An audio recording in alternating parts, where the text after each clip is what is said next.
नमस्कार। आशा करती हूँ कि आप सभी बहुत अच्छे होंगे।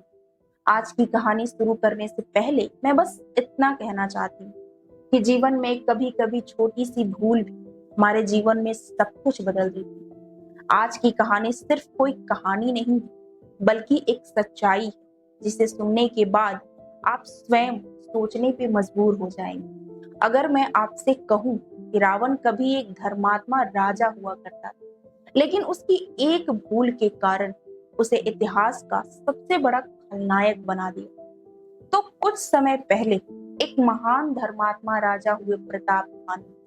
प्रताप भानु का न्याय ऐसा था कि पूरी प्रजा उन्हें देवता मानती थी और शक्ति इतनी थी कि स्वयं दुश्मन भी उनसे उनके नाम से डरते थे।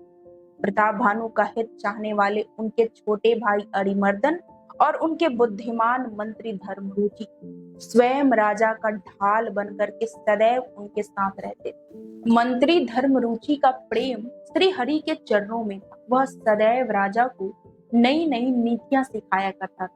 एक दिन राजा प्रताप भानु विंध्याचल के घने जंगलों में शिकार करने गए। वहां पे उन्होंने एक सुअर को देखा और उस पे तीर चला दी। जैसे ही उन्होंने उस तीर को चलाया, वह सुअर वहां से भाग निकला और भागते भागते वह एक घने जंगलों में चला गया। राजा प्रताप भानु भी उसके पीछे पीछे उस घने जंगलों में चले गए, जहां उन्हें ना तो कोई आश्रम दिखाई दे रहा था, ना ही कोई राह, ना ही कोई कुछ दिखाई नहीं दे रहा। आखिरकार उन्हें एक आश्रम दिखाई दिया, लेकिन सच्चाई ये थी कि उस आश्रम में उनका दुश्मन था, जिसका राज्य प्रताप भानु ने जीता था। राजा प्यासा होने के कारण उस कपटी मुनि को पहचान नहीं सके और अपने घोड़े से नीचे उतर करके उस मुनि को प्रणाम। मुनि ने राजा को अपने आश्रम में ले गए और उन्हें सूर्यास्त का समय जान करके बैठने को आसन दिया।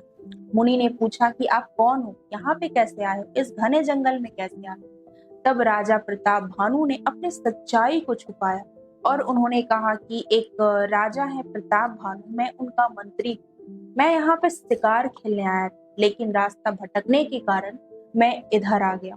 मुनि ने कहा कि कोई बात नहीं, अभी सूर्यास्त का समय हो चुका है और आपका राज्य भी यहाँ से काफी दूर है, घना जंगल है, इसलिए आज आप यहीं पे मेरे आश्रम में ठहर जाइए, कल सवेरे आप चले जाना। अब वह कपटी मुनि राजा को अनेक प्रकार की कथाएं सुनाने लगा और सुनाते सुनाते उसने ये भी कहा कि मैं तुम्हें एक ऐसा वरदान दिला जिससे तुम पूरे संसार के सम्राट हो जाओ।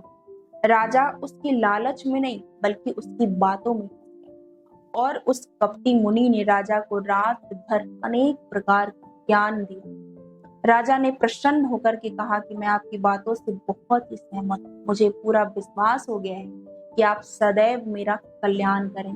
तब उस कपटी मुनि ने कहा कि मैं तुमसे मिला हूँ और तुम रास्ता भटक गए, ये बात किसी से नहीं कह, मैं इसलिए मना कर रहा हूँ क्योंकि ये बताने से तुम्हारा सर्वनाश हो जाए।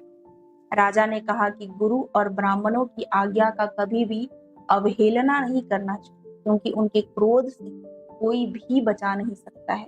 तब उस कपटी मुनि ने कहा कि इस संसार में उपाय तो बहुत, लेकिन सब कष्टदायक है, इसलिए तुम एक ब्राह्मण भोज करवाओ, ये हमारे हाथ में है।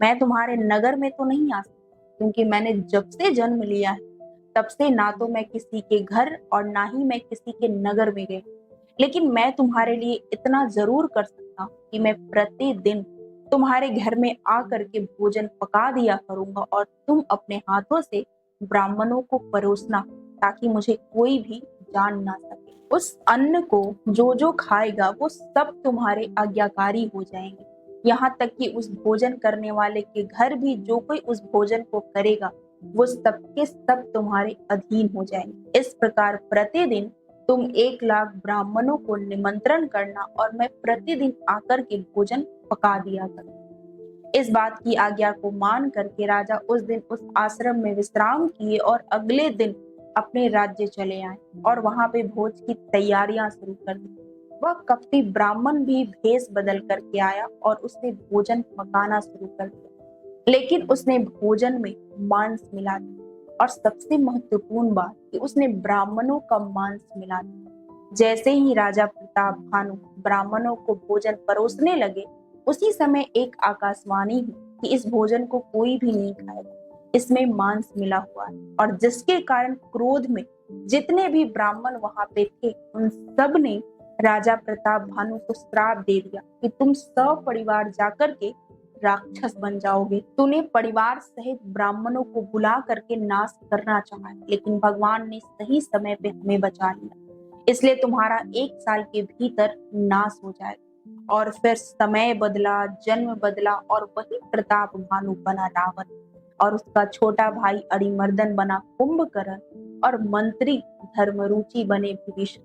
इस कहानी का मतलब ये है कि एक राजा प्रताप भानु जैसा व्यक्ति भी एक गलत फैसले के कारण एक राक्षस बन गया। इसलिए कहानी भले राजा प्रताप भानु की, लेकिन सवाल हम सभी से है कि हम सभी अपने जीवन में किस पे भरोसा कर रहे हैं और कौन सा फैसला ले रहे हैं।